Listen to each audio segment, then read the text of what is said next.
High, কেমন আছো তোমরা সবাই? আশা করি তোমরা সবাই খুব ভালো আছো। আর আমি হচ্ছি তৃষা, আর তোমরা দেখছো তৃষাস ওয়ার্ল্ড। চলো আজকে একটা দারুণ হোম রেমেডি তোমাদের সাথে শেয়ার করে নেবো। এটা বানাতে গেলে মাত্র দুটো উপাদান লাগবে। এক হচ্ছে গাজর, আর দুই নারকেল তেল। নারকেল তেলের পরিবর্তে তোমরা চাইলে অলিভ অয়েলও ব্যবহার করতে পারো। এখন তাহলে চলো রেমেডিটা বানিয়ে নিই। আর এই রেমেডিটা মাখলে আমরা কি কি উপকার পাবো সেটাও জেনে নিই। প্রথমে গাজরটা ভালো করে ধুয়ে আমি পরিষ্কার করে খোসা ছাড়িয়ে নিয়েছি, আর তারপর গাজরটা এইভাবে ছলে নিচ্ছি। এই ছলে নেওয়া গাজরের সঙ্গে আমি কিছু পরিমাণ নারকেল তেল মিশিয়ে দিচ্ছি।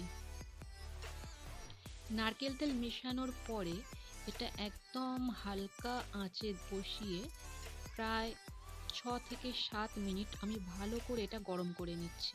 তারপর তেলটাকে ছেঁকে নিয়েছি, আর এখন তেল আমার একদম রেডি মুখে লাগানোর জন্য। এই তেলে আছে অ্যান্টিঅক্সিডেন্ট, যা ত্বকে সহজে বার্ধক্যের ছাপ পড়তে দেয় না, এমনকি রোদ থেকে বাঁচায়, ত্বকের তারুণ্য বজায় রাখে। এতে আছে ভিটামিন এ, যা ত্বকের কোষকে স্বাস্থ্যকর রাখে।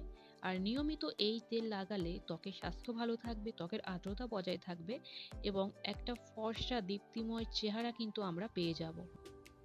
আশা করি ভিডিওটা ভালো লেগেছে। যদি ভিডিওটা ভালো লাগে তাহলে অবশ্যই একটা লাইক করে দিও, চ্যানেলটাকে সাবস্ক্রাইব করে নিও, আর এভাবেই পাশে থেকো।